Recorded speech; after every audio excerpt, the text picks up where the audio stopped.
ತಿರುಪತಿಯಲ್ಲಿ ಶಾಸ್ತ್ರೋಕ್ತವಾಗಿ ಅರ್ಚಕರಿಂದ ಶಾಂತಿ ಹೋಮವನ್ನು ನೆರವೇರಿಸಲಾಗಿದೆ. ತಿಮ್ಮಪ್ಪನಿಗೆ ಶಾಂತಿ ಹೋಮದ ನಂತರ ಶುದ್ಧೀಕರಣದ ನಂತರ ಹೊಸ ಬಟ್ಟೆ ಹಾಗೆ ಆಭರಣವನ್ನು ಹಾಕಿ ಪೂಜೆಯನ್ನು ನೆರವೇರಿಸಲಾಗಿದೆ. ಶಾಂತಿ ಹೋಮದ ಬಳಿಕ ಭಕ್ತರಿಗೆ ಇವತ್ತು ದೇವರ ದರ್ಶನಕ್ಕೆ ಅನುವು ಮಾಡಿಕೊಡಲಾಯಿತು. ಹೋಮದ ನಂತರ ಸಂಪ್ರೋಕ್ಷಣೆ ಕಾರ್ಯವನ್ನು ಪೂರ್ಣಗೊಳಿಸಲಾಯಿತು. ಶಾಂತಿ ಹೋಮದ ಬಳಿಕ ದುಗುಡ ದೂರವಾಗಿದೆ ಅಂತ ಹೇಳಿ ಹೋಮದ ಬಳಿಕ ನ್ಯೂಸ್ ಫಸ್ಟ್ ಜೊತೆ ಭಕ್ತರು ತಮ್ಮ ಖುಷಿಯನ್ನ ಹಂಚಿಕೊಂಡಿದ್ದಾರೆ.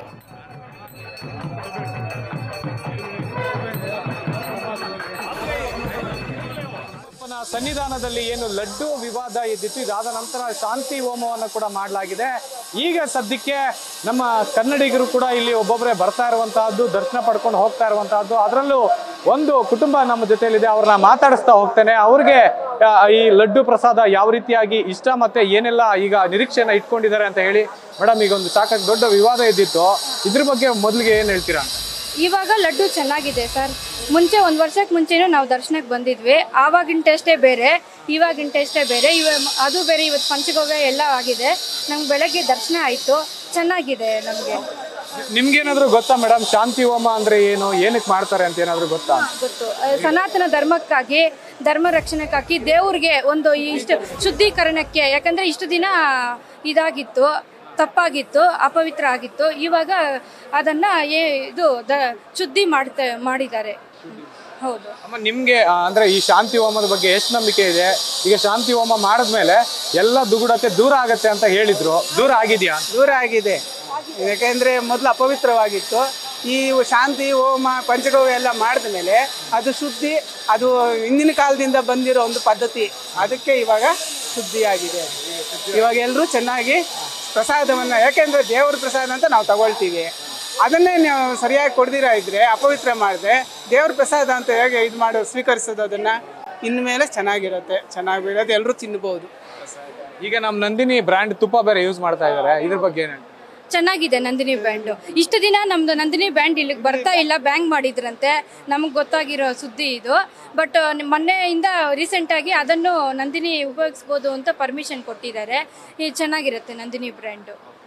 ಇದಿಷ್ಟು ಏನು ಇಲ್ಲಿ ಕನ್ನಡ ಕುಟುಂಬ ಏನು ಬಂದಿತ್ತು ಅವರ ಮಾತುಗಳು. ಸಾಕಾಗಿ ಈಗ ಆಲ್ರೆಡಿ ಏನು ಶಾಂತಿ ಹೋಮ ಏನು ಮಾಡಲಾಗಿತ್ತು, ಈ ಒಂದು ಶಾಂತಿ ಹೋಮದ ಪ್ರಾಮುಖ್ಯತೆಯನ್ನು ಅವರು ತಿಳ್ಕೊಂಡು ಅದಾದ ನಂತರ ನಮ್ಮ ಮನಸ್ಸಲ್ಲಿ ಇದ್ದಂತಹ ದುಗುಡತೆ ದೂರ ಆಗಿದೆ, ಯಾವುದೇ ರೀತಿಯಾದಂತಹ ಗೊಂದಲ ನಮ್ಮಲ್ಲಿ ಇಲ್ಲ ಅನ್ನುವಂತಹದ್ದನ್ನು ಹೇಳಿರುವಂತಹದ್ದು. ಕ್ಯಾಮ್ರಾ ಪರ್ಸನ್ ಅವಿರಾಜ್ ಜೊತೆ ಜೀವಿ ಚಂದ್ರಶೇಖರ್, ನ್ಯೂಸ್ ಫಸ್ಟ್, ತಿರುಮಲ, ತಿರುಪತಿ. ಇನ್ನು ಶಾಂತಿ ಹೋಮದ ಬೆನ್ನಲ್ಲೇ ತಿರುಮಲದಲ್ಲಿ ಬ್ರಹ್ಮೋತ್ಸವ ಕೂಡ ನಡೆಯಲಿದೆ. ಅಕ್ಟೋಬರ್ 4ರಿಂದ 12ರವರೆಗೆ ಬ್ರಹ್ಮೋತ್ಸವ ನಡೆಯುತ್ತೆ. ಈ ಬ್ರಹ್ಮೋತ್ಸವಕ್ಕೂ ಕೂಡ ಟಿಟಿಡಿ ಸಕಲ ಸಿದ್ಧತೆಯನ್ನ ಮಾಡಿಕೊಳ್ತಾ ಇದೆ. ಹೋಮ ನಡೆಯುವ ಸಂದರ್ಭದಲ್ಲಿ ಭಕ್ತರ ದರ್ಶನಕ್ಕೆ ಅನುವು ಮಾಡಿಕೊಳ್ಳುವುದಕ್ಕೆ ಯಾವುದೇ ರೀತಿಯಾದಂತಹ ಸಮಸ್ಯೆ ಆಗದಂತೆ ಎಲ್ಲ ರೀತಿಯಾದಂತಹ ಮುಂಜಾಗ್ರತಾ ಕ್ರಮಗಳನ್ನು ತಿರುಪತಿ ತಿರುಮಲ ದೇಗುಲದಲ್ಲಿ ಕೈಗೊಳ್ಳಲಾಗ್ತಾ ಇದೆ.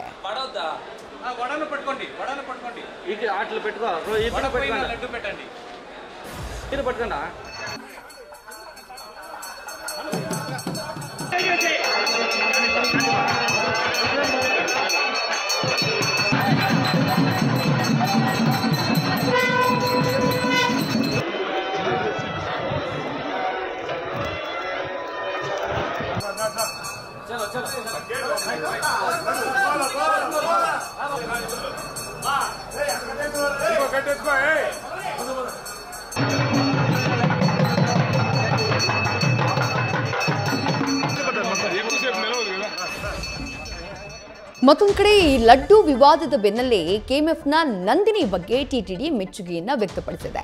ಟಿಟಿಡಿಯಿಂದ ನಂದಿನಿ ತುಪ್ಪದ ಲ್ಯಾಬ್ ರಿಪೋರ್ಟ್ ಬಹಿರಂಗವಾಗಿದೆ. ಲ್ಯಾಬ್ ರಿಪೋರ್ಟ್ ಅನ್ನ ಬಹಿರಂಗಪಡಿಸಿರುವಂತಹ ಟಿಟಿಡಿ ಮೆಚ್ಚುಗೆಯನ್ನ ವ್ಯಕ್ತಪಡಿಸಿದೆ. ಕರ್ನಾಟಕದ ನಂದಿನಿ ತುಪ್ಪ ಪರಿಶುದ್ಧತೆಯ ಬ್ರ್ಯಾಂಡ್ ಅಂತ ಹೇಳಿ ಟಿಟಿಡಿ ಮೆಚ್ಚುಗೆಯನ್ನ ವ್ಯಕ್ತಪಡಿಸಿದೆ. ಕಳೆದ 4 ವರ್ಷಗಳಿಂದ ನಂದಿನಿ ತುಪ್ಪ ಸರಬರಾಜಾಗ್ತಾ ಇರಲಿಲ್ಲ ತಿರುಪತಿಗೆ. ಟೆಂಡರ್ನಲ್ಲಿ ಬೇರೆ ಕಂಪನಿಯ ಪಾಲಾಗಿತ್ತು. ಟಿಟಿಡಿಗೆ ತುಪ್ಪವನ್ನು ಕೊಡುವಂತಹ ಕೆಲಸವನ್ನ ಬೇರೆ ಕಂಪನಿ ಮಾಡ್ತಾ ಇತ್ತು. ಅಗ್ಗದ ತುಪ್ಪವನ್ನ ಟಿಟಿಡಿ ಖರೀದಿ ಮಾಡ್ತಾ ಇತ್ತು. ಆದರೆ ಈಗ ಎಲ್ಲ ವಿವಾದಗಳಾದಂತಹ ನಂತರದಲ್ಲಿ, ಅದರಲ್ಲೂ ಚಂದ್ರಬಾಬು ನಾಯ್ಡು ಸರ್ಕಾರ ಅಧಿಕಾರಕ್ಕೆ ಬಂದಂತಹ ನಂತರದಲ್ಲಿ ಮತ್ತೆ ನಂದಿನಿಯ ತುಪ್ಪಕ್ಕಾಗಿ ಬೇಡಿಕೆಯನ್ನ ಇಟ್ಟರು. ಈಗ ನಂದಿನಿ ತುಪ್ಪದ ಲ್ಯಾಬ್ ರಿಪೋರ್ಟ್ ಹೊರಗಡೆ ಬಂದಿದ್ದು, ಇದು ಪರಿಶುದ್ಧತೆಯ ಬ್ರ್ಯಾಂಡ್ ಅಂತ ಹೇಳಿ ಖುದ್ದು ಟಿಟಿಡಿ ಮೆಚ್ಚುಗೆಯನ್ನ ವ್ಯಕ್ತಪಡಿಸಿದೆ. ನ್ಯೂಸ್ ಫಸ್ಟ್ ನಿರ್ಭೀತಿಯಿಂದ ನಿಮ್ಮ ಪರವಾಗಿ.